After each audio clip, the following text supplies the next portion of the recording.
Arestado ang dalawang Indian national dahil sa sobra-sobrang interes sa pautang at sa pananakit umano sa mga kapwa Indian national. Saksi si John Consulta, exclusive.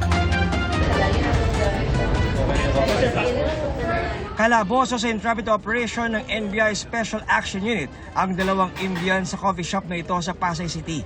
Na-recover sa dalawa ang marked money na binayad sa kanilang ginawang pangingikil. Ayon sa NBI, ang simpleng pautang ng mga suspect naging komplikado nang biglang itinaas ang interes sa nakakalulang rate. May mga Indian nationals na binibiktima yung kapwa nila Indian nationals. Ang pautang nila hindi nga 5-6, 5-10 na eh. Sobra-sobra na yung pautang hanggang sa hindi na mabayaran. Yung passport ng ginawang collateral, ayaw ibalik yung passport. Ang masama nito, may kaibigan tong nangungutang na pati yung passport niya ay kinuha at hindi binalik. Sumbong ng mga biktimang Indian din. Matinding pananakit ang inabot niya sa kanyang mga kabayan nang di niya makumpleto ang bayad sa interes ng utang na lumobo na ng tuluyan. They used to slap me and they used to punch me. Even I had shoulder markings also. They also use sticks? Yeah.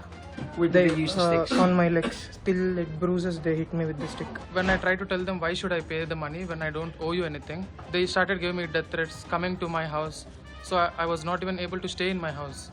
Sinampa na ng reklamong physical injuries, grave threats at extortion ang dalawang inarestong dayuhan na wala pang pahayag. Para sa GMA Integrated News, John Consulta ang inyong saksi.